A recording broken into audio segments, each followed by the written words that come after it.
De volta com as últimas notícias do Fluminense aqui no canal do Lessa, as últimas informações do Flu e voltando nesta sexta-feira com boa notícia, boas notícias, acho que dá para dizer assim, porque finalmente terminou a novela Guilherme Arana, o lateral esquerdo do Atlético Mineiro, será a partir de agora jogador do Fluminense. Vou trazer os detalhes aqui para vocês também e mais sobre a possibilidade de Savarino jogar no Flu nesta temporada. Chega mais, deixando aí o seu like, se inscrevendo aqui no canal. Janela está em andamento, 2026 já começou. O Fluminense se reapresenta hoje no CT Calçaxilha às 3h30 da tarde. Dá início a essa caminhada, se Deus quiser vai ser um ano abençoado pra gente, vai ser um ano de conquistas. Então vamos embora, sem mais delongas, vamos trazer aqui os detalhes da segunda contratação do Fluminense na temporada, Guilherme Arana. A gente já tinha informado nesses últimos dias que havia um acordo ali antes até do Réveillon, nas últimas semanas, o Fluminense já tinha chegado a um acordo com os representantes do Arana, tá? Tava tudo certo já com eles. Também certo com o Atlético Mineiro, o Fluminense chegou nos valores que o Atlético desejava. Eu estou tentando ainda confirmar essa informação, porque há, até agora, até o momento, o valor de 5 milhões de euros, pouco mais de 30 milhões de reais pelo Arana. Essa informação foi publicada dias atrás pela própria Rádio Itatiaia. Para quem não sabe, hoje pertence aos meninos lá, dono do Atlético, donos do Atlético, donos da Rádio Itatiaia também. Estou dizendo que isso quer dizer exatamente alguma coisa, mas enfim, a informação veio de lá. E aí eu estou tentando confirmar realmente esses valores, mas é o que a gente tem até agora. Acho que está bem dentro do mercado para uma posição que é muito escassa, para uma posição que é muito complicado você encontrar bons jogadores. E o Fluminense foi no mercado para elevar o nível dessa lateral e certamente vai liberar Gabriel Fuentes. Resta saber quando e para onde, porque agora tem René e tem o Arana, que evidentemente chega para ser titular. Essa negociação acabou virando uma novela porque o Atlético estava devendo ao jogador e aí, consequentemente, não estava não flexibilizar, né? O Atlético não estava aceitando as exigências de quem tinha dinheiro para receber, no caso os empresários do Arana e o próprio Arana. Então, enquanto esse acordo não aconteceu, criou-se toda aquela instabilidade, aquela incerteza, preocupação, vai rolar, não vai melar a negociação, não vai, enfim, teve toda aquela preocupação. Quando essa situação foi resolvida agora, e aí também, assim, convenhamos, não importa muito os detalhes de como eles chegaram finalmente a esse acordo, a coisa andou, já estava tudo alinhado entre os clubes, porque o Atlético queria liberar o Arana, porque contratou o Renan Lodge e deve também contratar o Juninho Capixaba, né, que até poderia ser uma opção para o Fluminense também, caso o negócio com o Arana não desse certo. Mas estava caminhando para acontecer, porque para o Atlético não seria vantagem, eles encaram isso como o fim de um ciclo. E, obviamente, um jogador como o Arana, com a história que o Arana tem no Atlético, não vai querer ficar ali para ser banco do Renan Lodge. E nem o Renan Lodge vai para o Atlético para ser banco do Arana.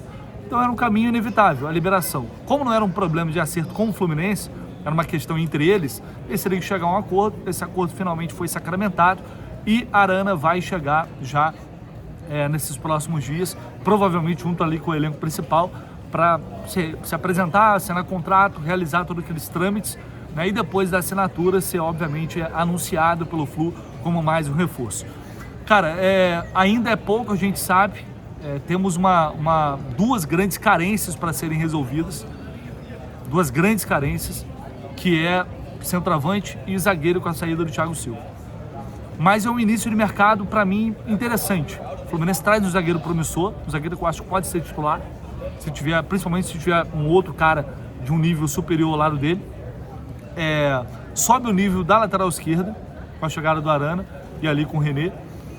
O Arana, como eu disse, né, chega para ser titular, acho que não tem muito debate quanto a isso.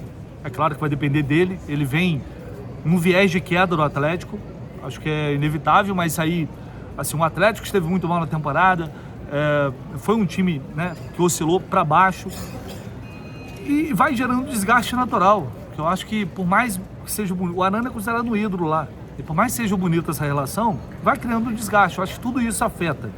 Eu acho que um cara que ainda está numa meia-idade, numa idade que pode chegar ainda no seu máximo. E creio que ele pode entregar muito para o Fluminense tecnicamente.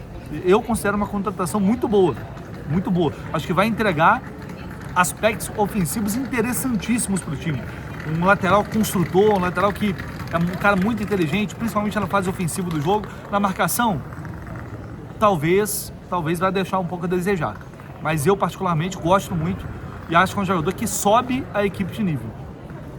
Acho que é um atleta que sobe a equipe de nível, pelo que a gente já viu dele no Atlético Mineiro, pela qualidade técnica que a gente sabe que tem.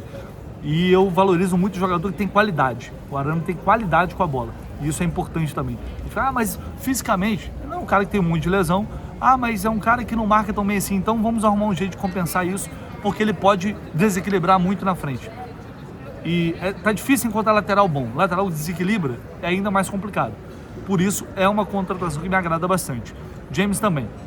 Então o Fluminense não tá com aquela agilidade no mercado, mas está caminhando.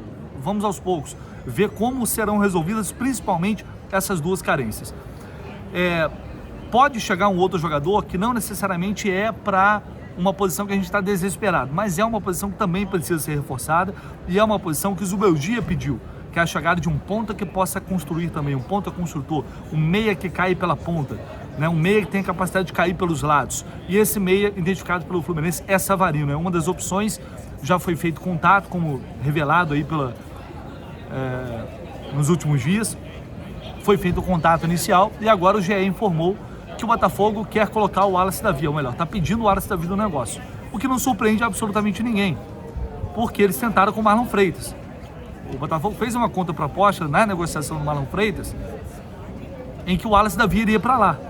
O que eu apurei naquele momento era que o Fluminense inicialmente iria insistir para pagar só em dinheiro. E aí manter o Wallace Davi. Então, era mais do que óbvio que agora o Botafogo iria pedir dinheiro pelo Savarino mais o Wallace Davi. E se o Marlon Freitas custou 5 milhões, não faz muito sentido o Savarino custar 5 milhões. Aí vai depender de quanto o Wallace Davi estaria avaliado no mercado e o quanto o Fluminense pagaria por dinheiro. Vai ser mais do que isso. Atacante de qualidade. O Savarino é um jogador de muita qualidade, gosto muito. Acho que também melhoraria a equipe, apesar de que ele vem num ano de baixa com lesões. Também não tem muito debate quanto a isso. Foi um ano de baixa para o Savarino. Aliás, enfim, praticamente o ano inteiro. Um pouco mais de 40 jogos, não foi titular absoluto. Mas é um jogador que, motivado, é um cara que também tem muita qualidade. Gosto. Porém, a entrada do Wallace Davi no negócio é uma situação de muito risco. Você pode estar cedendo um possível André, algo próximo disso, ou você pode estar cedendo um jogador também que não vai ter futuro, que daqui a pouco vai ser liberado. Não tem como saber. Eu não acompanho o futebol do Wallace Davi, então, desculpa, a gente cravar que ele vai ser um grande jogador, tá jogando pra galera.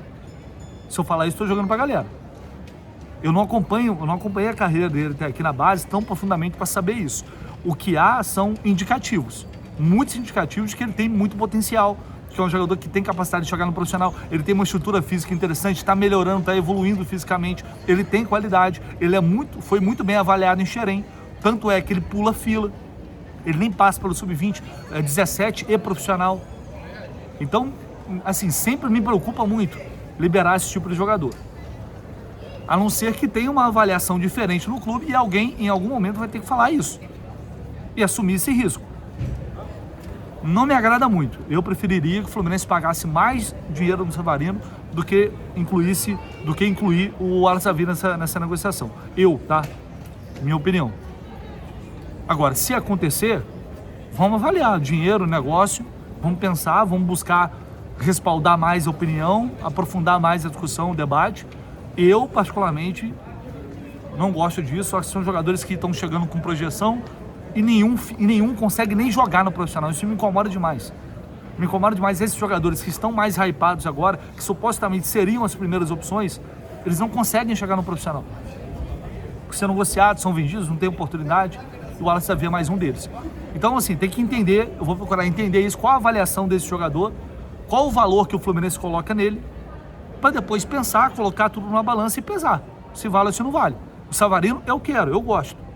Repito, prefiro colocar mais grana e depois perder, se for o caso, do que envolver um jogador que tem potencial e lá na frente a gente pode se arrepender bastante disso. Se o scout do Botafogo está de olho em cima desse jeito como eles estão, não é por acaso. tenho certeza que não é por acaso. Enfim, como não aconteceu ainda, não tem uma proposta oficial ainda, eu acho que vai caminhar para uma proposta, deve evoluir essa situação, porque o Botafogo está precisando vender. E olha, cara, os caras lá, a torcida já tá puta, a torcida rival do Botafogo já tá puta, envolvendo o Savarino, que é um ídolo lá, os caras estão revoltados. Então, não tem ninguém satisfeito lá também não.